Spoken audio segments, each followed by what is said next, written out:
محمد وعلى آل محمد كما صليت على إبراهيم وعلى آل إبراهيم إنك حميد مجيد. اللهم بارك على محمد وعلى آل محمد كما باركت على إبراهيم وعلى آل إبراهيم إنك حميد مجيد. ربي اشرح لي صدري ويسر لي أمري واحلل عقدة من لساني يفقهوا قولي. فأعوذ بالله من الشيطان الرجيم. بسم الله الرحمن الرحيم. محترم مجید دوستو اور بزرگوں اور میرے دینی ماں بہنوں، اللہ جل جلالہ امن والو کا ہم سب پر بے انتہا احسان ہوا، کرم ہوا. اللہ تبارک تعالی ہم سب کو ایک اونچی نسبت پر جمع فرمایا ہے. یہ اللہ تبارک تعالی کا بے انتہا احسان ہوا. فرمایا دوسرا احسان یہ ہے، ایسے زمانے میں اپنے راستے میں نکلنے کی توفیق دی ہے. بہت بڑی فضیلت ہے اللہ کے راستے میں نکلنے کی. فرمایا اب ہم اللہ کے راستے میں نکلے ہوئے ہیں، اللہ کا احسان ہے. اور پہلے نکلنا چاہتے تو شیطان ہمیں راڑی یعنی ایڑی چوٹی کا جو لگایا تھا، نکلنے نہیں دیتا تھا. کئی مسائل ہمارے سامنے تھے، اللہ نے ان سب جھمیلوں میں سے نکال کر اپنے راستے میں نکلنے کی توفیق دی ہے. اب نکلنے کے بعد شیطان یہاں پر بھی محنت کرے گا، ہمارا وقت صحیح لگنے نہیں دے گا. جس کام کو کرنا تھا اس کام کو کرنے نہیں دے گا، جو کرنا تھا وہ نہیں کریں گے، جو نہیں کرنا تھا وہ کریں گے. اس کے لیے فرمایا شیطان کا مکر ہمیں سمجھ میں نہیں آتا. یہ جو ہے شیطان ہمارا کھلا ہوا دشمن ہے. شیطان اللہ سے چیلنج کر کے آیا ہے، اللہ سے سوال کر کے آیا ہے. اس کے لیے فرمایا کیسے ہم کو برگلائے گا پتہ نہیں چلے گا. اس کے لیے ہم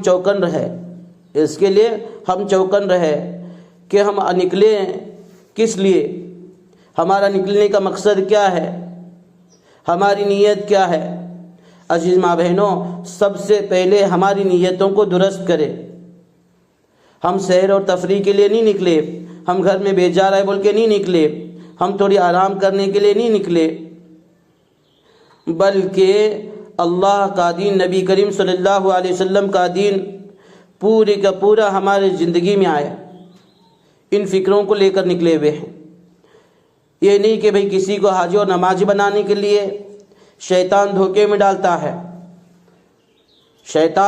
ڈالتا ہے، تو نمازی ہے، تجھے آتا ہے، تو ان کی اصلاح کر، تو ان کی اصلاح کر. بلکہ حال ایسا ہو جاتا ہے ہم پارس کے پتھر کی طرح ہو جاتے ہیں. کیسے؟ جیسا وہ پارس کا پتھر ہوتا ہے، سب کو تو سونا بناتا ہے پتھر کو، خود کا پتھر ہی پتھر رہتا ہے. اس لیے اپنی اصلاح کر لے، اپنی فکر کر لے، میری اپنی زندگی میں دین کس طرح آئے. پھر فرمایا پھر باقی ہمارے ساتھ نکلنے والوں کی فکر کرے، بھی جس گھر میں ہیں اس کی فکر کر لے. اب شیطان ایسا کرنے نہیں دے گا. شیطان کا کام تو یہ ہے، آپا تمہیں کہاں والے، امی تمہیں کہاں والے، اچھا ہماری خالہ رہتی وہاں، ہماری ننند رہتی وہاں، ہماری جٹانی وہ گاؤں والی. ان باتوں میں ہمیں لگا دیتا ہے، کام کرنے کے لیے نہیں دیتا. وہ اتنا شاطر ہے شیطان، کیا بتاؤ میں آپ کو. ایک مثال دیتا ہوں، اس سے سمجھ جائیں گے آپ. ایک اللہ والے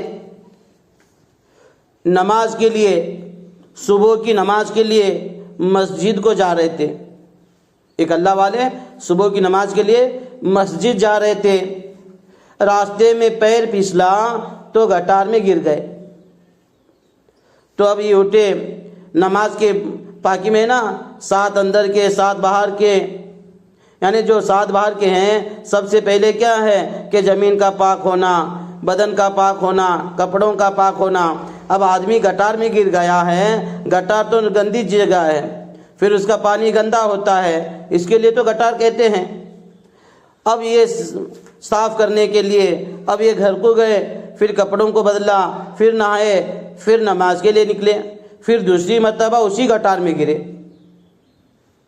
اب پھر سے گئے، پھر سے کپڑے بدلے، نہائے دھوئے، پھر آئے، اب تیسری مرتبہ گٹار میں گرنے والے تھے ہی شیطان مردود نے ان اللہ والوں کا ہاتھ پکڑ کر الگ کر دیا، ان بزرگ کا ہاتھ پکڑ کر الگ کر دیا۔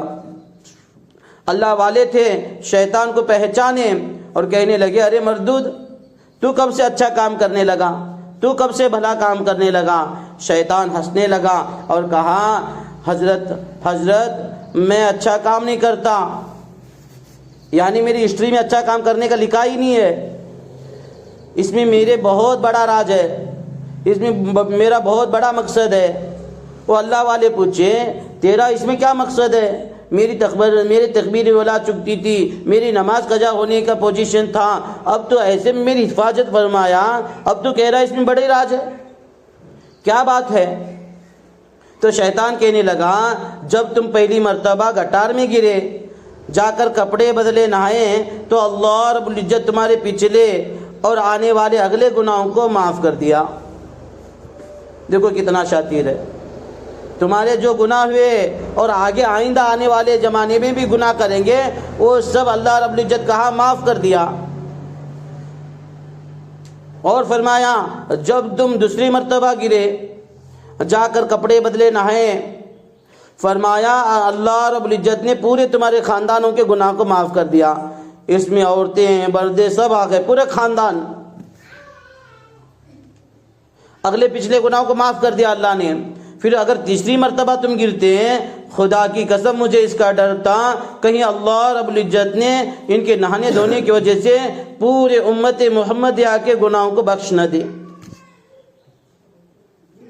یہ میری چال تھی، کتنے بڑے خیر سے روکا۔ اس کے لیے فرمایا، ہم شیطان کے جال میں نہ آئے، شیطان اپنی چکر چلائے گا، شیطان اپنی چکر چلائے گا، فرمایا ہم اس کو دور کرے۔ شیطان مکر کمزور ہے، شیطان پہلوان نہیں ہے کہ اس کو کیسے بچائے، اس کا تو مکر بہت کمزور ہے، مکڑی کے جالے سے بھی زیادہ کمزور ہے۔ مکڑی کے جالے کے لیے کوئی بڑی چیز کی ضرورت نہیں ہے، ایک کاڑی لے لو، ایک لکڑی لے لو، اس کو ایسا کرو تو ٹوٹ جائے گا، مگر اندر نفس جو ہے ہمارا، یہ بھاری ہے، یہ بھاری ہے، کیونکہ یہ جو نفس ہے یہ شیطان کا بڑا بھائی ہے، یہ جسم کا بادشاہ ہے، جسم اس کے تابع ہے، جسم اس کے تابع ہے۔ جیسے گاڑی کی ٹائرنگ ہوتی ہے، جس طرح ٹائرنگ گھماؤ گے اس طرف جائے گا، جس طرح دل جائے گا اس طرف ہم جاتے۔ آج تک ہم نے دل کے چوچلے کو پورا کرنے میں لگائے، اللہ کی نافرمانی میں لگی، اللہ کو ناراض کرنے میں لگائے، نماز چھوڑ کر زندگی گزارے، ذکر چھوڑ کر زندگی گزارے، قرآن کی تلاوت چھوڑ کر زندگی گزارے، ایک دوسرے پر طعنے تسکین کرے، ایک دوسرے پر گالی گلوز کرے، پڑوسیوں کے ساتھ اچھا نہیں رہے، گھر والوں کے ساتھ اچھا نہیں رہے، گھر والوں کی خدمت نہیں کرے، اس کو منمانی پر لائے ہم نے دل کے چوچلے پورے کرنے میں ہماری زندگی گزر گئی۔ اب اللہ کے راستے میں آئے ہوئے ہیں تو کسی نے پوچھے، کسی بزرگ سے، کسی اللہ والے سے پوچھے، حضرت جنت یہاں سے کتنی دور ہے؟ جنت یہاں سے کتنی دور ہے؟ وہ بزرگ کہنے لگے، جنت اتنی دور ہے، اتنی دور ہے کہ ایک قدم آپ اپنے نفس پر رکھو گے تو دوسرا قدم کہاں رکھیں گے؟ جنت میں۔ یہ ایک قدم نفس پر رکھنا بھاری ہے، اس کے لیے ہمارا جو جہاد ہے، ہماری جو مشقتیں ہیں، ہماری جو محنت ہے وہ نفس پر ہے۔ اب ہم جس گھر میں ہیں، بیچارے گھر والے ہماری محنت کر، ہماری خدمت کر رہے، کھلا رہے، پلا رہے، اب شیطان بیٹھنے نہیں دے گا چھوٹے چھوٹے بہانے سے، نہیں جی میرا سر دکھنے کے کل بستر ڈالیں گے، حالانکہ وہ سر دکھتا نہیں ہے، ایک بہانے، نہیں جی تھوڑا گھروں میں بستر ڈالیں گے، اس کو معلوم ہے تعلیم میں نہیں بیٹھنے دے گا، اس کو معلوم ہے قرآن کے حلقے میں نہیں بیٹھنے دے گا، وہ مذاکرے میں بیٹھنے نہیں دے گا، وہ سنتوں کا مذاکرہ کرنے نہیں دے گا، آئی ہوئی بہنوں سے دین کی باتیں کرنے نہیں دے گا۔ نفس کو ہم نے کرے اس کی عادت بنائے۔ اب ساری بہنیں تعلیم کر رہے ہیں، ساری بہنیں قرآن کے حلقے لگائے ہوئے ہیں، ساری بہنیں مذاکرہ کر رہے ہیں، ہم سوئے ہوئے۔ کیسی بری بات ہے؟ اس کو عادی بناؤ، اس کو کہو تیرے چوچلے پورے کرتے ہوئے ایک زمانہ گزر چکا ہے، اب تیرے بہکاؤ میں نہیں آئیں گے، تو ایسا بن جیسا میں چاہتی ہوں۔ کیسے اصلاح کرتے تھے اللہ والے؟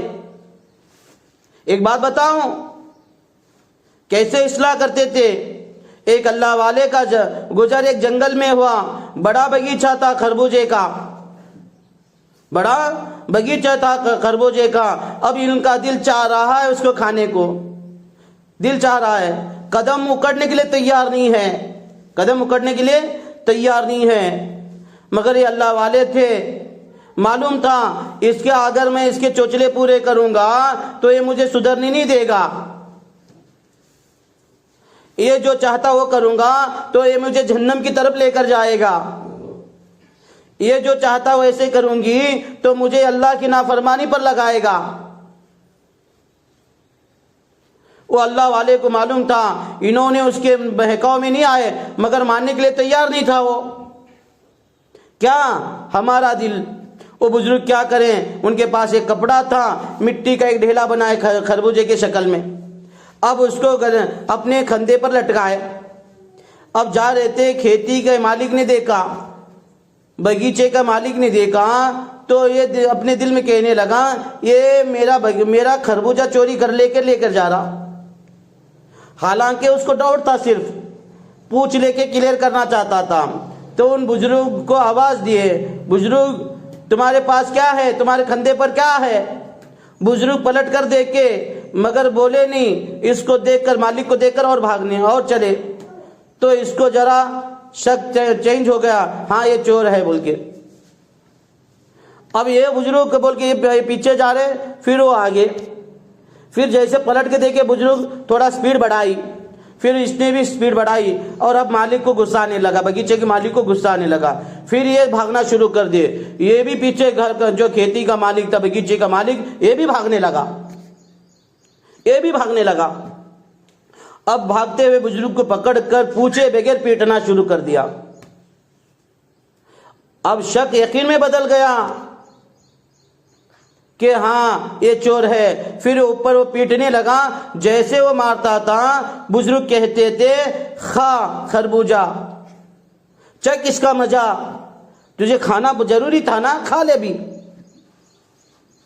جیسے وہ مارتا تھا وہ اپنے نفس کو کہتے تھے کھا لے، چکھ مزہ، کھا لے کھا۔ فرمایا پھر وہ مار مار کے تھکا، پھر اس خربوزے کے شکل میں جو تھا اس کو چھین کو لے کر پڑیا۔ بزرگ کے ہاتھ پاس سے چھین کو لیا تو دیکھا تو مٹی کا ڈھیلا تھا۔ کیا تھا؟ مٹی کا ڈھیلا تھا۔ وہ مارنے والا پریشان ہو گیا، اب ہکا بکا رہ گیا، کانپنے لگا، ہاتھ جوڑ کر معافی مانگنے لگا بزرگ سے، بزرگ مجھ سے غلطی ہو گئی، آپ مجھے معاف کر دو۔ بزرگ کہنے لگے غلطی تم سے نہیں ہو گئی، حقیقت بات یہ ہے کہ میرا نفس بہت موٹا ہو گیا تھا، سارے چوچلے پورے کرتا تھا، اس کے لیے اس کو سبق سکھانا تھا، اس کے لیے اس کو سبق سکھانے کے لیے میں اس طرح سے کیا ہوں۔ عزیز ماں بہنیں، اللہ کا احسان ہے، اللہ کا کرم ہے، ہم اللہ کے راستے میں نکلے ہوئے ہیں۔ ہمارا وقت بالکل غفلت میں نہ گزرے، ہمارا وقت بالکل غفلت میں نہ گزرے، کیونکہ ہم اللہ کے راستے میں آئے ہوئے ہیں اپنی زندگی کو بنانے کے لیے، بلکہ ہے نا رہ کر موج کر کے جانے کے لیے نہیں ہے۔ تو ہمارے سامنے کام کی ترتیب ہے، کام کو کس طرح کرے، ہمارے ذات سے لے کر سارے عالم میں دین کس طرح زندہ ہو، ان فکروں کو لے کر بیٹھے۔ اب ہمارا سب سے پہلا جو ہے 10 ساڑھے 10 بجے سے ہماری تعلیم ہوتی ہے۔ کتنے بجے سے تعلیم ہوتی ہے؟ 10:30 بجے سے۔ تعلیم 3 حصے میں ہوتی ہے۔ کتنے حصے میں ہوتی ہے جی؟ 3 حصے میں۔ تعلیم کا پہلا حصہ کیا ہے؟ قرآن کو صحیح سیکھنے کے حلقے لگانا، قرآن کو صحیح سیکھنے کے حلقے لگانا، یہ تعلیم کا پہلا حصہ ہے۔ ہم سارے بہنوں کو اس کو یاد دلائے، سب سے پوچھے جس کا تعلیم جس بہن کا تعلیم کی ذمہ داری ہے وہ بہن خود بھی بولے اور سارے بہنوں کو بھی اس کو بولنے لگائے۔ تعلیم 3 حصے میں ہوتی ہے۔ تعلیم کا پہلا حصہ قرآن کو صحیح سیکھنے کے حلقے لگانا، یہ تعلیم کا پہلا حصہ۔ تعلیم کا دوسرا حصہ فضائل والی کتاب کو پڑھنا یا سننا۔ تعلیم کا دوسرا حصہ کیا ہے جی؟ فضائل والی کتاب کو پڑھنا یا سننا۔ تعلیم کا تیسرا حصہ یہ ہے 6 صفاتوں پر عملی مذاکرہ کرنا، 6 صفاتوں پر عملی مذاکرہ کرنا۔ سب سے پہلے فرمایا تعلیم ہماری 2.5 گھنٹے کی ہوتی ہے، تعلیم ہماری 2.5 گھنٹے کی ہوتی ہے، 12:30 سے لے کر 1 بجے تک، اور ہر حصہ برابر کا کرنا۔ ہر حصہ کیسے کرنا جی؟ برابر کا کرنا۔ 50 منٹ قرآن کے حلقے لگانا۔ پہلے 1-2 حدیث پڑھ لیں ہم قرآن کی فضیلت کے بارے میں۔ فضائل قرآن کے اندر 1-2 فضیلت والے قرآن کی حدیث کو پڑھے، پھر حلقوں کو لگائے۔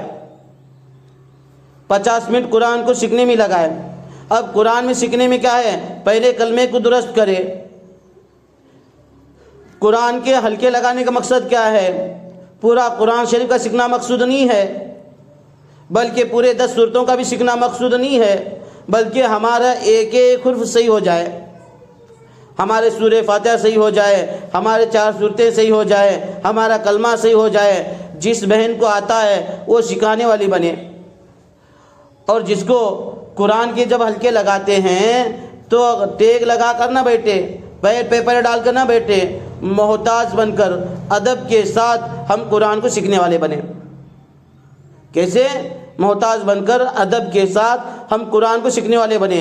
قرآن کی عظمت ہمارے اندر ہو، جس کا قرآن صحیح اس کی نماز صحیح، جس کی نماز صحیح اس نماز کا اللہ رب العزت آسان سے، یعنی اس جنت میں اس آدمی کا آسان سے حساب لیں گے۔ حدیث میں آتا ہے، اللہ کے نبی صلی اللہ علیہ وسلم کا ارشاد ہے، اللہ رب العزت نے سب سے پہلے میری امت کو نماز فرض کی ہے، اور کل قیامت کے دن سب سے پہلے نماز ہی کا حساب ہوگا۔ یعنی جس کی نماز صحیح ہوگی سب سے پہلے اللہ رب العزت نماز کا حساب لیں گے، جس کی نماز صحیح ہوگی اس کی پوری زندگی کا حساب نہیں لے گا اللہ۔ جس طرح ہم چاول پکاتے ہیں گھر میں، 1/4 کلو پکاؤ، آدھا کلو پکاؤ، کلو پکاؤ، کنٹول پکاؤ، 2 کنٹول پکاؤ، مگر 2 ہی دانے دیکھتا آدمی، 2 ہی دانے ہم گھر پہ دیکھتے ہیں۔ اس سے اندازہ کر لیتے ہیں کہ صحیح پکے تو پورا بھگوان یعنی پورا چاول صحیح پکا ہے۔ اگر وہ 2 دانے ہم جو دیکھ رہے ہیں اس میں گڑبڑی ہو گئی ہے، سخت ہے، برابر نہیں ہوا ہے، تو سمجھ لیتے پورا خراب ہے۔ اسی طرح فرمایا جس کی نماز صحیح ہوگی اللہ رب العزت اس زندگی کا آسان سے حساب لیں گے۔ اس کے لیے ضروری ہے قرآن کا صحیح ہونا۔ اب قرآن کو سیکھنے والے بھی محتاج بن کر سیکھیں اور سکھانے والے بھی محتاج بن کر سکھائے۔ اس میں بڑاپن کی کوئی بات نہیں ہے، چھوٹے بن کر سکھائے اور ٹیک لگا کر اس قرآن کو نہ سیکھے، عظمت کے ساتھ ادب کی رعایت رکھتے ہوئے بیٹھ کر قرآن کو سیکھے۔ اب قرآن میں ہماری غلطی ہے، اس میں شرمنانی ہے، قرآن میں ہماری غلطی ہے۔ کوئی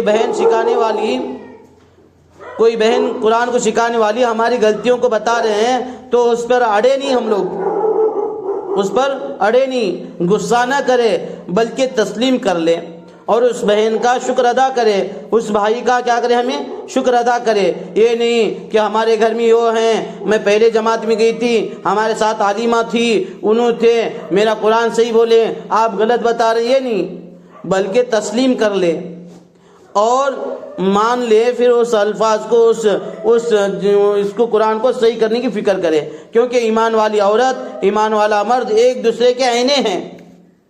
آئینہ کالے کو کالا بتائے گا، گورے کو گورا بتائے گا، غلط تو نہیں بتائے گا آئینہ۔ اسی طرح ایمان والا ایک دوسرے کا آئینہ ہے، تو اس کو کیا کرے، تسلیم کر لے۔ پھر ہمارے قرآن کو صحیح سیکھے، اس کا مقصد ہے۔ اب ہمارے قرآن کے حلقے ہو گئے تو ہمارے دل میں ایک احساس ہو کہ میری پوری زندگی چلے گئی، دنیا کا ہر چیز ہم نے علم حاصل کیا مگر قرآن کو نہیں سیکھا۔ ایک دل میں افسوس ہو، ایک ندامت ہو۔ جس آدمی کو افسوس ہوگا، ندامت ہوگا، وہ چین سے نہیں بیٹھے گی، وہ ادھر ادھر کی باتیں کرتے نہیں بیٹھے گی، بلکہ اس کو یاد کرنے کی فکر رہے گی۔ اس کو کھانا اچھا نہیں لگے گا، لذیذ نہیں آئے گا، بلکہ ٹینشن ہوگا۔ سب کا قرآن صحیح ہے، سب میری پوری زندگی ایسے چلے گئی، آج تک میرا قرآن صحیح نہیں ہے، میرا سورہ فاتحہ صحیح نہیں ہے، میرے 4 سورتیں نہیں صحیح ہے، میرا حتیات صحیح نہیں ہے، میرا درود ابراہیم صحیح نہیں ہے، مجھے دعائے کنت صحیح نہیں ہے۔ اب ٹینشن ہو جائے گا۔ اب اسی ٹینشن میں، اسی ندامت کے ساتھ اس کو یاد کریں، عراق تراق کی باتیں کرتے نہ بیٹھے، اور نیت بھی یہ کریں کہ انشاءاللہ اب جانے کے بعد میں قرآن کو صحیح کروں گی۔ اگر ہمارے گھر والے پڑھے ہوئے ہیں، ان کو قرآن آتا ہے، ان کے ذریعے سے سیکھوں گی، ورنہ ہمارے محلے میں کوئی عالمہ ہیں، ان کے پاس جا کر بیٹھ کر انشاءاللہ قرآن سیکھوں گی۔ نیت کر لیں انشاءاللہ۔ نیت کرنے کے لیے پیسے وغیرہ کچھ نہیں لگتے، پکٹ بھی نیت کرنا ہے۔ اب نیت کرے، ہم نے جا کر محنت شروع کر دی۔ خدا نہ کرے اگر ہماری زندگی وفات ہوگی، ہم دنیا سے رخصت ہو گئے، اللہ رب العزت حفاظوں کے ساتھ ہمارا حشر کرے گا، ہمیں حافظوں کے لائن میں کھڑے ہوں گے۔ تو انشاءاللہ نیت کریں گے۔ دوسری تعلیم کا دوسرا حصہ یہ ہے، فضائل اول اعمال کی کتاب کو پڑھے، کبھی منتخب پڑھے، کبھی فضائل اعمال کی اول پڑھے، دوم پڑھے۔ 6 حصوں میں ہماری تعلیم ہو۔ تعلیم کا مقصد کیا ہے؟ ہمارا دل تاثر لینے والا بنے۔ ہمارا دل کیا ہے جی؟ تاثر لینے والا بنے۔ تاثر یعنی اثر۔ ہمارا دل تاثر نہیں لے رہا، کتابیں ہمارے سامنے پڑھ رہے ہیں، نبیوں کی قربانی ہمارے سامنے پڑھا جا رہا ہے، صحابہ کی قربانی ہمارے سامنے پڑھے جا رہے ہیں، صحابیات کی قربانی ہمارے سامنے پڑھی جا رہے ہیں۔ ہمارا دل ٹس سے مس ہونے کے لیے تیار نہیں ہے، ہمارے آنکھوں میں سے آنسو آنے کے لیے تیار نہیں ہے، ہمارا چہرہ لال پیلا ہونے کے لیے تیار نہیں ہے۔ ایک آدمی گھر پہ یا موبائل میں یا ٹی وی دیکھتا ہے، کوئی سین دیکھتا ہے تو دکھ والا رہے گا تو اس پر آنسو بہتے رہتے ہیں، مگر افسوس آج ہمارا دل بدلنے کے لیے تیار نہیں ہے، کیونکہ ہم اس پر دھیان نہیں دے رہے۔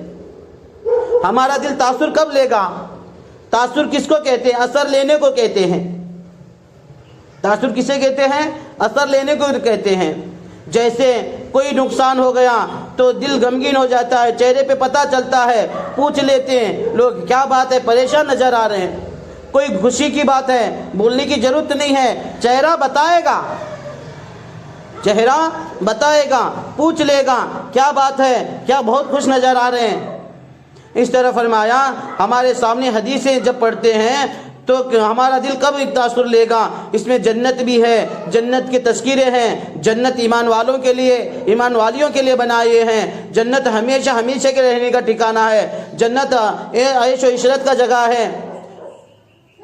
فرمایا جب جنت کا تذکرہ آ گئے تو ہمارے چہرے سے جھلک جاوے، اور جہنم کا تذکرہ آ جائے تو ہمارا دل ڈر جائے، وہ خوف ہمارے چہرے سے نظر آئے۔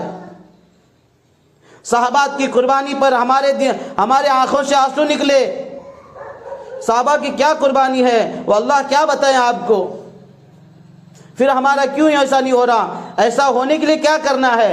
فرمایا تعلیم سے پہلے اٹھ کر وضو کرے، پھر با وضو تعلیم میں بیٹھے، ہو سکا تو آپ سے 2 رکعت صلاۃ الحاجت کی نماز پڑھ کر اللہ سے مانگے، اے اللہ مجھے تعلیم والی نور میرے اندر اتار دے، تعلیم والی ہدایت میرے اندر اتار دے، اے اللہ تیرے علم کو میرے اندر اتار دے۔ خدا کی قسم اللہ اپنے خزانے سے علم دے گا، علم دے گا۔ پھر لذت آئے گی تعلیم کرنے میں، بیجار نہیں آئے گا، کروٹ بدلنے کی ضرورت نہیں پڑے گی، ایک جانو بیٹھ کر تعلیم ہوگی۔ اس کے لیے فرمایا ہم باوجو باادب بیٹھے اور دھیان اور توجہ سے بیٹھے۔ یہ نہیں کہ تعلیم میں بیٹھے چٹائی کھکر رہے ہیں، یہ نہیں کہ تعلیم میں بیٹھے کھڑکیوں طرف دیکھ رہے ہیں، ہوا چنی ہے، فین لائٹ چلے گئی، یہ ٹینشن ہم کو، حدیثوں کی ٹینشن نہیں ہے۔ فرمایا یہ نہیں تو ہاتھ میں کچھ ہے اس کو لپٹتے ہوئے بیٹھے ہیں، تعلیم میں کچھ نہیں ہے۔ تعلیم کرنے والا بھائی، تعلیم کرنے والی بہن پوچھتی ہیں، بہن سمجھ میں آیا؟ سیر ہلائیں گے، سمجھ میں تو کچھ نہیں آئے گا، کیونکہ دھیان ہمارا الگ ہے۔ باڈی پرزنٹ مائنڈ ابسنٹ، یعنی ہمارا جسم تو یہاں ہے تعلیم میں، مگر ہمارا دھیان کسی اور کی طرف ہے۔ گھر پہ بچے کیا کرتے ہوں گے، گھر پہ وہ کیسا ہوگا، یہ کیسا ہوگا، سمجھاؤ اپنے آپ کو، ہم تعلیم میں بیٹھے ہوئے ہیں، دھیان وہاں دو۔ اس کے لیے فرمایا کہ بھی کتاب کو پڑھنے والوں کو دیکھے یا کتاب کو دیکھے، جہاں نظر لگے گی وہاں کان بھی لگیں گے، پھر وہ کان کے ذریعے سے، نظر کے ذریعے سے دل میں اترے گا۔ ہاں، نظر ہٹی تو درگھٹنا گھٹی بولتے ہیں، اس کے لیے پڑھنے والوں کی طرف سے نظر نہ ہٹائے، پڑھنے والوں کی طرف سے نظر نہ ہٹائیں، اور عظمت ہمارے اندر ہو۔ کیا کریں؟ کلام اور صاحب کلام کی عظمت لے کر بیٹھے۔ کس کا کلام ہے؟ اللہ کا کلام ہے۔ کس کا کلام ہے؟ نبی کا کلام ہے۔ اس کے لیے عظمت کے ساتھ بیٹھے، ادب کے ساتھ بیٹھے، اور نیتوں کو لے کر بیٹھے، بغیر نیت کے نہ بیٹھے۔ اللہ سے مانگے، اے اللہ جو پڑھ رہے ہیں، جو سن رہے ہیں، اس پر عمل کرنے والا بنا، عمل کرنے والی بنا، اور دوسرے تک پہنچانے کی بھی فکر ہو، دوسرے تک پہنچانے کی فکر ہو۔ فرمایا جو سمجھ میں نہ آیا اس کو پوچھے، جس بہن کو پتا ہوگا وہ بہن بتائے گی، پوچھنے میں شرم نہ نہیں۔ اور ہمارے نبی کریم صلی اللہ علیہ وسلم کا نام آئے، ہمارے نبی کا نام آئے، دل میں صلی اللہ علیہ وسلم کہے۔ اگر نبی کا نام آئے پر صلی اللہ علیہ وسلم نہ بولے، نہ درود نہ بھیجے، اس پر اللہ رب العزت کی لعنت ہے۔ اس کے لیے یاد رکھو، جب بھی ہمارے نبی کا نام آئے گا صلی اللہ علیہ وسلم کہے۔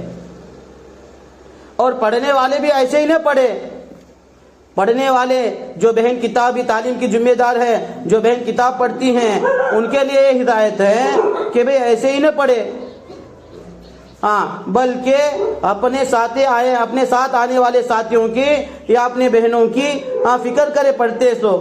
بہن سمجھ میں آ رہا تم کو؟ ایسے بہنوں کو پوچھیں جو دھیان نہیں ہے، تعلیم میں توجہ نہیں ہے۔ یہ نہیں کہ آپ امتحان لے رہی ہیں، نہیں، بلکہ ان کو چوکنا کرنے کے لیے، ان کو چوکنا کرنے کے لیے آپ یہ پوچھ رہی ہیں۔ ہاں، ٹھہر ٹھہر کر پڑھے، سمجھانے کے اندازے میں پڑھے، ٹھہر ٹھہر کر پڑھے، سمجھانے کے انداز میں پڑھے۔ یہ نہیں کہ بھئی چھوٹی حدیث ہے تو 3 مرتبہ پڑھے، بڑی حدیث ہے تو 2 مرتبہ پڑھے، اور اس سے بڑی حدیث ہے تو 1 مرتبہ پڑھے، پھر اس کے فائدے کو 1 مرتبہ پڑھے۔ یہ نہیں کہ اب حدیث بند کر دے، اپنا بیان شروع کر دے، بلکہ شیخ الحدیث نے اس میں فائدہ بول کے لکھے ہوئے ہیں۔ ہاں، موٹا موٹا اندازے میں تھوڑا سمجھا سکتے ہیں، کیونکہ ہم دیہات کے لوگ ہیں، تھوڑا سمجھنے کی ضرورت ہے، تو موٹے موٹے اندازے میں سمجھا سکتے ہیں۔ یہ نہیں کہ بھئی ایک حدیث پڑھے پورا اس پر گھنٹہ بیان ہو رہا، ایسا منع کرتے ہیں، ایسا منع کرتے ہیں۔ اور ہم حدیث پڑھنے والے پہلے ایک طرف سے شروع کریں، کیسا؟ حکایت صحابہ میں سے ایک حصہ دو حصے پڑھے۔ 10ویں باب میں عورتوں کے لیے ہی، عورتوں کا مجاہدہ، صحابیات کا مجاہدہ کے بارے میں وہاں سے پڑھے۔ یعنی ہماری 10 دن کی جماعت ہے تو وقت کم ہوتا ہے، اس کے لیے میں یہ کہہ رہا ہوں، یہ کوئی قید نہیں وہاں سے پڑھنا بول کے، آپ جہاں سے پڑھنا چاہتے پڑھ سکتے، میں اپنی طرف سے بات کہہ رہا ہوں۔ اب اس کے بعد پھر 1-2 حدیث نماز میں سے پڑھے، پھر فضائل تبلیغ میں سے پڑھے، پھر فضائل ذکر میں سے پڑھے۔ قرآن تو پہلے پڑھے ہم، قرآن کے حلقے لگانے سے پہلے، پھر مسلمانوں کا موجودہ پستی کا واحد علاج پڑھے۔ اگر رمضان کا مہینہ ہے یا حج کا مہینہ ہے، پھر ایک حصہ بڑھ جاتا ہے، فضائل رمضان پڑھے، رمضان کا مہینہ ہو تو، فرمایا حج کا مہینہ ہو تو فضائل حج پڑھے۔ اسی طرح منتخب حدیث ہے، اس میں بھی الحمدللہ 6 حصے ہیں، لایانی باتیں پکڑ کر 5-7 حصے ہیں۔ ایمان کے بارے میں پڑھے، پھر 1-2-3 حدیثیں نماز کے بارے میں پڑھیں، پھر ایک دو حدیثیں علم کے بارے میں پڑھیں، پھر ایک دو حدیثیں ذکر کے بارے میں پڑھیں، پھر قرآن کے بارے میں پڑھے ہی رہتے ہیں پہلے، اس کے بارے میں پھر اکرام مسلم کے بارے میں 2 حدیث پڑھے، اخلاص نیت کے بارے میں 2 حدیث پڑھے، اللہ کے راستے میں نکلنے کے لیے پڑھے، پھر لایانی باتوں سے بچنے کے لیے بھی پڑھے۔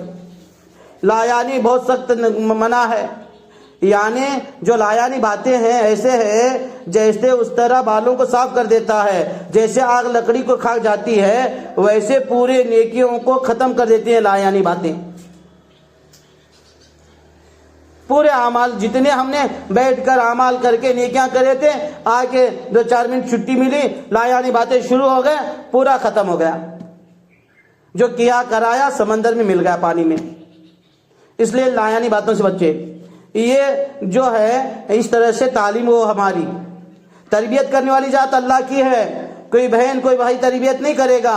یہ ذہن میں سے نکال ڈالو کہ ہماری سٹی میں گئے تو اچھا رہتا تھا، وہاں وقت لگے سوتے رہے تو مستورات رہے تو اچھا ہوتا تھا۔ نہیں، ایسا نہیں ہے۔ نبی کے صحبت میں رہنے والے مرتد ہو گئے۔ بڑا علم رکھنے والا ابو جہل ملعون کفر کی موت مرا ہے۔ فرشتوں کو علم دینے والا شیطان جب جنت میں ایک جھولا جھولتا تھا 70,000 فرشتوں کا سبق سنتا تھا، جب جھولا جاتا تھا، جب لوٹ کر آتا تو سبق سناتا تھا۔ مردود بن گیا ہے۔ کوئی بہن کوئی بھائی کوئی مولوی کوئی مولمہ ہمیں ہدایت نہیں کرے گی، تربیت نہیں کرے گی، بلکہ اللہ رب العزت ہماری تربیت کریں گے۔ اور اس کے لیے ہمارا مجاہدہ ہے، اس کے لیے ہماری تڑپ ہے، اس کے لیے ہماری کڑن ہے، اس کے لیے ہماری فکر ہے۔ جتنا تڑپ جتنا فکر جتنا کڑن ہوگی دین کو سیکھنے کی، دین کو زندگی میں لانے کی، اتنا اللہ اس کو بنائے گا۔ یاد رکھو اس بات کو۔ اب تعلیم کرنے والوں کا یہ ہے کہ بھئی پھر اس کو پوچھنے کی فکر کرے۔ یہ ہو گئی تعلیم کس طرح سے کرنا۔ اور تعلیم بھی اگر 2-3 بہنیں ہیں پڑھنے والے ان کو بھی دے پڑھنے کے لیے کہے، بہن تم بھی پڑھو، بہن تم بھی پڑھو۔ اور تعلیم کرنے والی عورتیں جو ہیں انفراد اوقات میں مطالعہ کرے کتاب کا۔ اب میری تعلیم ہے نا جی، پرچہ ہم کو مل گیا ہے تو تعلیم رہے یا نہ رہے، 1-آدھا گھنٹہ بیٹھ کے مجھے آج کیا پڑھنا ہے اس کو ایک بار پڑھ کے لے، تاکہ پڑھنے آسان ہو جائے گا۔ آپ اٹکیں گے نہیں، اٹک کر پڑھیں گے نہیں، آپ اٹک کے پڑھیں گے نہیں۔ یہ تعلیم کا دوسرا حصہ ہوا۔ کتنے تعلیم کے حصے جی؟ 3۔ پہلا حصہ قرآن شریف کو صحیح کرنے کے حلقے لگانا۔ تعلیم کا دوسرا حصہ یہ کتاب کو پڑھنا یا سننا۔ تعلیم کا تیسرا حصہ 6 نمبر کا عملی مذاکرہ ہے۔ عملی مذاکرہ کا مطلب کیا ہے کہ خالی بولنے کے لیے نہیں 6 صفات، بیان کرنے کے لیے نہیں ہے، مذاکرہ کرنے کے لیے نہیں ہے کیا اچھا بیان کرتے ہیں، کیا بہترین بولتے ہیں، نہ، بلکہ یہ ہمارے زندگی میں لانا ہے۔ میں ایمان کے بارے میں بول رہی ہوں، میں ایمان کے بارے میں بول رہا ہوں۔ فرمایا میرے اندر اللہ کا خوف، اللہ کا ڈر کتنا آیا ہے۔ اب میرے اندر ایمان کیسا پیدا ہوا ہے۔ پہلے میں بستی میں تھی، میں نماز کو میرے 5 وقت نماز ہوتی تھی، کیا تہجد میں کھڑے ہوتی ہوں؟ ہاں، اگر تہجد میں فکروں کے ساتھ کھڑے ہو رہی ہوں تو میرا ایمان بن رہا ہے۔ یہ ایمان کو بنانا ہے، اس کو مذاکرہ کرنا۔ پھر نماز کے بارے میں، بستی میں تھی تب میری نماز کیسی تھی، اب میرے نماز میں سدھر آیا؟ کیا میری نماز صحیح بنی؟ کیا میرا تعلق اللہ سے جڑ رہا ہے؟ کیا میرا دھیان نماز میں رہ رہا؟ یہ نہیں کہ ہاتھ بندی تو کیا کہاں تھے، اللہ اکبر کہے تو یہاں تھی، پھر سلام پھیرتے تب واپس آ گئی، بعد میں بھاری بات۔ ایسا نہ ہو، بلکہ اس پر محنت ہو۔ پھر فرمایا علم اور ذکر ہے۔ علم کیا ہے؟ بولے کہ بھئی میں پہلے گھر پہ تھی، یہ سوال نہیں تھا میرا کہاں سے لاتے، کیسے لاتے، کیسا کمائی ہے، بلکہ اب یہ تحقیق والی بن گئی۔ علم کا مقصد یہ ہے۔ علم کا مقصد کیا ہے؟ ہر عاقل بالغ مرد اور عورت کو اتنا دینی علم کا ہونا ضروری ہے جس سے حلال اور حرام کی پہچان آ جائے۔ ہمیں روز مرغ مسلم کھانے کی ضرورت نہیں ہے، روز بریانی کھانے کی ضرورت نہیں ہے، روز گوشت کھانے کی ضرورت نہیں ہے، روز مرغی کاٹنے کی ضرورت نہیں ہے. دال روٹی ہی کھلاؤ. اپنے شوہر سے، اپنے بیٹے سے، اپنے بھائی سے مطالعہ کرو. آپ حلال کا کماؤ، حلال کا 1 روپیہ ہی لا کے ڈالو، حلال کا 1 روپیہ ہی ہمیں لا کر دو، ورنہ میں یہ کھانا نہیں کھاؤں گی، یہ کپڑے نہیں پہنوں گی.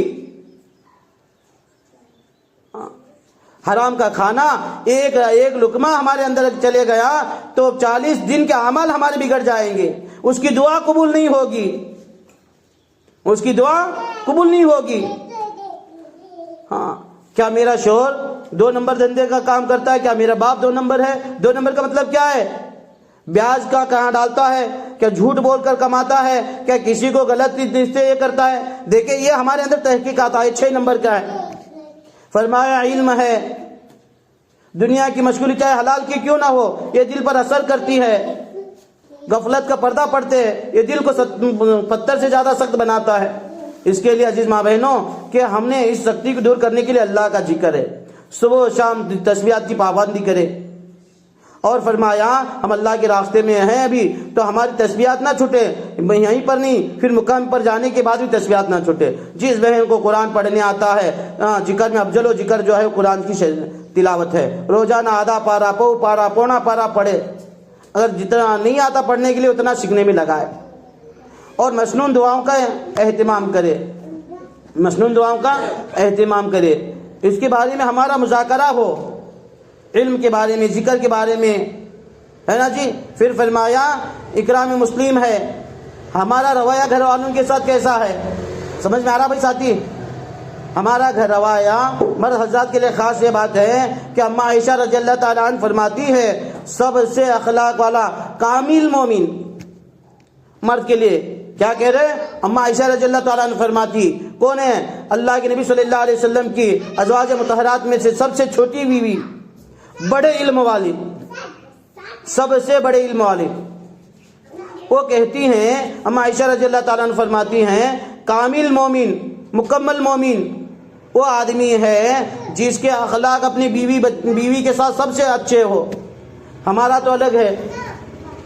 اس کے لیے فرمایا یہ 6 صفات میں اس کا تذکرہ ہو. ماں بیٹی کے ساتھ کیسے رہے گی، بیٹی کا حق کیا ہے، ماں کا حق کیا ہے، ساس کا حق کیا ہے، بہن کا حق کیا ہے، جٹانی دیورانی کا حق کیا ہے، دیور کا حق کیا ہے، سسرے ماں باپ کا کیا حق ہے. ان سب کو معلوم کر لے، جان جان کر ان کا حق ادا کر دے، ورنہ اللہ رب العزت کل قیامت کے دن پکڑے گا.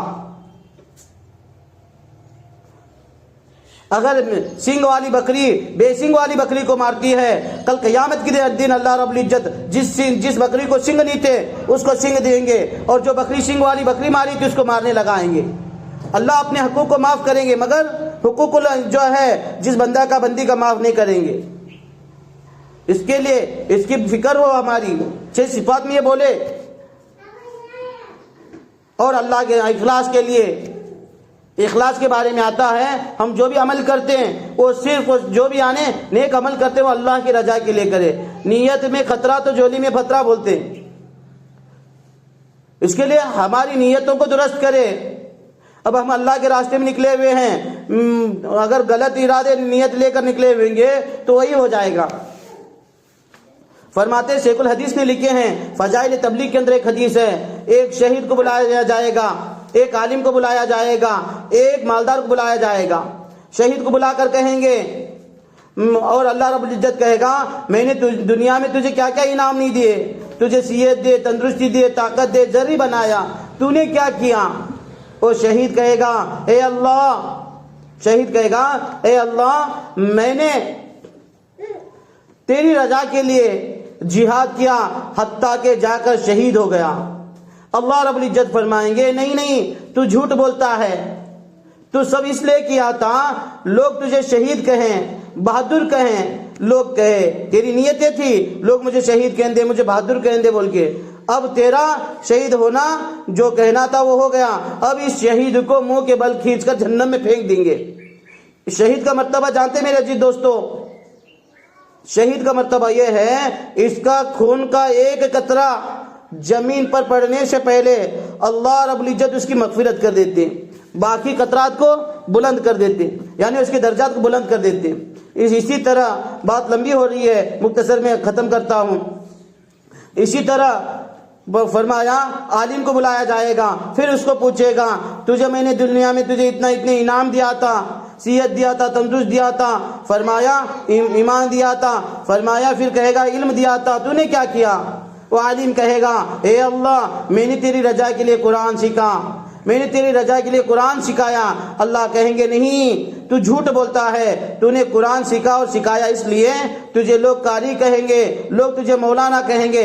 اگر یہ نیت تھی تو فرمایا یہ نیت ہے، اس کو بھی علم کے عالم کو منہ کے بل کھینچ کر جہنم میں پھینک دیا جائے گا۔ علماء کے بارے میں آتا ہے، عالم کے بارے میں آتا ہے، وہ فرمایا نبوت کے وارث ہیں، وہ ان کو دیکھنا زیارت ہے، مگر نیت میں گڑبڑی ہو گئی ہے تو منہ کے بل کھینچ کر جہنم میں پھینک رہے ہیں۔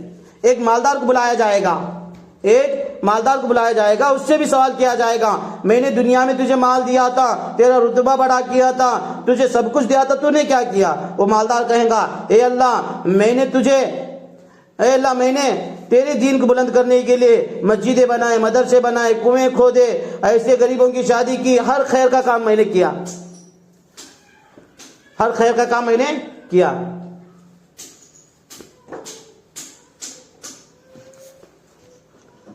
ہر خیر کا کام میں نے کیا۔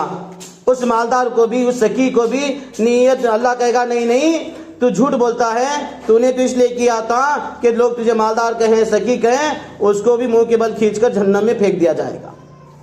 میرے عزیز ماں بہنیں، اس کے لیے فرمایا جس طرح ہم نے ہدایت کی ہے، جس طرح سے بڑوں کی ہدایت ہے کہ ہمارا وقت صحیح لگے، آنے والی بہنوں کی بھی اپنی تعلیم میں لے کر بیٹھے، ان کو بھی سکھائے۔ اگر سکے پڑے بہنیں آئے ہیں کہ ان کے ہاتھ سے سکے سیکھنے میں شرمندگی نہیں کرے۔ اب ہماری جماعت دوسرے بھائی کے گھر پہ جا رہی ہے، یہاں سے یہی قوم میں رہیں گی، دوسرے بھائی کے گھر پہ جائے گی تو اپنی تیاری کر لے۔ تیاری میں یہ دیکھیں کہ ہمارے جو سامان ہے یہاں نہ بچیں، کہ ہمارے کولگیٹ ہے، برش ہے نا، کپڑے دھونے کا برش ہے، کنگھی ہے، جو بھی ہمارے سامان ہے، کپڑے وغیرہ ہے، وہ سب لے۔ اگر یہاں پر ہمارے جو ہم نے استعمال کرنے کے لیے گھر والے دیے تھے، تسبیح ہے، جو بھی ان کی چیزیں ہیں، یاد سے نکال کر رکھیں۔ غلطی سے بھی ان کے سامان ہمارے ساتھ نہ آئے، ہمارے سامان یہاں نہ بچے۔ اور جس حال میں گھر تھا صاف صفائی کر کے نکلنے کی فکر کرے، اور گھر والوں کو دعائیں دیتے چلے۔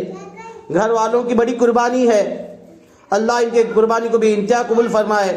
آج ہم اپنے مہمان کو اپنے گھر میں رہنے کے لیے نہیں دیتے، مگر انہوں نے اللہ کے مہمان کو اپنے گھر میں اترنے کی توفیق دی ہے۔ اللہ ان کو جزائے خیر دے، اللہ ان کے عمروں میں برکت دے، اللہ ان کے نسلوں میں دین کو زندہ فرمائے، اللہ ان کے بیماریوں کو دور فرمائے، اللہ ان کو ہمیشہ ہمیشہ صحت اور تندرستی دے، ان کو اللہ اپنے جنت میں اعلیٰ سے اعلیٰ مقام دے۔ ہمارے سے کوئی غلطی ہے، کوتاہی ہو گئی ہے، ہمارے سے ان کو تکلیف پہنچی ہو گئی تو انشاءاللہ ان سے معافی مانگے، ان سے معافی مانگے۔ ہمارے گھر میں اپنا کوئی مہمان آتا ہے تو ہمیں برداشت نہیں ہوتا، ہمیں 5-6 بہنیں یہاں رہے، وہ ہماری خدمت کرتے رہے، تو ان کی بڑی قربانی ہے ہمارے سے۔ اس کے لیے ان سے معافی مانگے، ان کو دعائیں دیتے چلے، ان کو دعائیں دیتے چلے۔ اور فرمایا جو بھی غلطی کوتاہی ہے یہی معافی شافی کرے اور ان کی بڑائی کرتے ہوئے چلے، بلکہ جہاں جاتے بھائی سب کی تعریف کرے۔ ہاں، اور جب گاڑی آئے گی انشاءاللہ اب دوسرے گھر پہ جانا ہے، جلدی سے جلدی تیاری بھی ہو، اور اپنے بیاگیں ہم گاڑی آنے کے بعد فون کریں گے، انشاءاللہ آپ کو اطلاع دی جائیں گی، تو آپ اپنے بیگ وغیرہ یہ کر کے پیک کر کے باہر رکھ دینے کی فکر کریں۔ اللہ رب العزت ہم سب کو کہنے سننے سے زیادہ عمل کرنے کی توفیق نصیب فرمائے۔ جس طرح سے پہلے ہدایت کی گئی تھی، جس گھر میں جا رہے ہم لوگ اس گھر میں جا کر سلام کرے، پھر معائنہ کرے کہ بھئی اس گھر میں کوئی غیر مرد تو نہیں ہے، غیر محرم تو نہیں ہے، پھر اپنے جس کمرے میں بولتے اس کمرے میں رہنے کی تو فکر کرے، اور اس کمرے وہ کمرہ ہمارے لیے مسجد کا نمونہ ہے۔ پھر اس کی کیا کرے؟ ادب کرے. جور سے باتیں نہیں, ادھر ادھر کی باتیں نہیں, اور جانے میں اب پرچہ دیا جائے گا آپ کو, پھر اس پرچے کی طرف سے کام کرنے کی فکر کرے. اللہم صلی علی محمد وعلی آل محمد کما صلیت علی ابراہیم وعلی آل ابراہیم انک حمید مجید. اللہم بارک علی محمد وعلی آل محمد کما بارکت علی ابراہیم وعلی آل ابراہیم انک حمید مجید. یا ربی صلی وسلم دائما ابدا علی حبیبک الخلق کلہم سبحان اللہ وبحمدہ عدد خلقہ ورضا نفسہ وزینۃ عرشہ مداد کلماتہ. اہدنا الصراط المستقیم لم یلد ولم یولد ولم یکن له کفوا احد. یا حنان یا منان یا ذا الجلال والاکرام یا ذا الجلال والاکرام یا ذا الجلال والاکرام. یا حی یا قیوم یا حی یا قیوم برحمتک استغیث. یا مقلب القلوب ثبت قلبی علی دینک. یا مقلب القلوب ثبت قلبی علی اطاعتک. یا رحم الرحمین یا حنان یا منان یا ذا الجلال والاکرام. یا اول اولین یا آخر آخرین یا ذا القوۃ والمتین یا رحم المساکین. اے اللہ رحم فرما, کرم فرما. اے اللہ مغفرت عطا فرما. اے اللہ ہمارے گناہوں کو معاف فرما. اے اللہ ہمارے خطاؤں کو معاف فرما. اے اللہ ہم اقراری مجرم ہیں. اے اللہ ہم اپنے گناہوں کا اقرار کرتے ہیں. اے اللہ تو بڑا بخشنے والا ہے, تو رحمان ہے, تو کریم ہے. اے مولا اے اللہ تو توبہ کو بڑا پسند کرنے والا ہے. اے اللہ ہم تیرے سامنے اپنے ہاتھ کو پھیلا کر مولا اپنی مغفرت کی بھیک مانگتے ہیں. اے اللہ ہمارے کیسے کیسے ساتھی نکلے ہیں. اے اللہ ان کے حالات ان کو معلوم ہے. اے اللہ چھوٹے بچوں کو چھوڑ کر, اے اللہ روتی ہوئی بچیوں کو چھوڑ کر آئے ہوئے ہیں, اپنے بوڑھے ماں باپ کو چھوڑ کر آئے ہوئے ہیں. اے اللہ اپنے کھیتی کھلیانوں کو چھوڑ کر آئے ہیں. اے اللہ ان کے قربانی کو جایا نہ فرما. اے اللہ اس کی لاز رکھ کر اے اللہ اس گھر میں اور اس بستی میں سارے عالم دین کے فیصلے فرما, ہدایت کے فیصلے فرما. سارے عالم دین کو زندہ فرما. اے اللہ سارے عالم دین کو زندہ فرما. اے اللہ دین کا بول بالا فرما. اے اللہ دین کا بول بالا فرما. اے اللہ مسلمانوں کی جان کی, مال کی, ابرو عزت کی حفاظت فرما. مدرسوں کی حفاظت فرما, خانقاہوں کی حفاظت فرما. اے اللہ ہمارے بزرگان دین کی حفاظت فرما. اے اللہ آج ہمارے مدرسے توڑے جا رہے ہیں. اے اللہ آج ہماری مسجدیں توڑے جا رہے ہیں. اے اللہ ہم پر علم جرم کی انتہا ہو چکی ہے. اے اللہ ہمارے بچے قتل ہو رہتے جا رہے ہیں. اے اللہ ان سب کی حفاظت فرما. اے اللہ دشمن کو ختم فرما. اے اللہ دشمن کو ختم فرما. اے اللہ ہمارے نکلنے کو بھی انتہا قبول فرما. اے اللہ ہمارے نکلنے کو بھی انتہا قبول فرما. اے اللہ ہمارا رہبر تو ہی ہے. اے اللہ تو ہمارا رہبر بن جا. اے اللہ تو ہمارا رہبر بن جا. تو ہی ہمیں ہدایت کرنے والا ہے. تو ہی ہم سب کو اے اللہ لے کر چلنے والا ہے. اے اللہ ہماری بھی استعداد نہیں ہے تیرے راستے میں چلنے کی. اے اللہ یہ تو کام صحابہ کا تھا. اے اللہ یہ تو کام نبی والا تھا. اے اللہ ہم جیسے نااہلوں کو تو اپنے راستے میں چنا ہے. اے اللہ تیرا احسان ہے. اے اللہ اس راستے کی قدردانی نصیب فرما. اے اللہ اس راستے کی قدردانی نصیب فرما. اے مولا کریم ہماری کسی قول کی وجہ سے, ہمارے کسی فعل کی وجہ سے اس کام سے محروم نہ فرما. اے اللہ اس کام سے محروم نہ فرما. اے اللہ موت تک اس کام میں لگے رہنے کی توفیق نصیب فرما. اے اللہ موت تک اس کام میں لگے رہنے کی توفیق نصیب فرما. اے اللہ دل چاہے تب اس کام کو کرنے کی توفیق نصیب فرما. دل نہ چاہے اے اللہ تب اس کام کو کرنے کی توفیق نصیب فرما. اے اللہ ہم تیرے ہاتھ میں, تیرے سامنے کیا ہوتا ہاتھ اٹھائیں. یہ ہاتھ تیرے سامنے اٹھانے کے لائق بھی ہے. اے اللہ یہ ہاتھ تیرے سامنے اٹھانے کے لائق بھی ہے. اے اللہ تو بے شک جانتا ہے. اے اللہ ان گھر والوں کو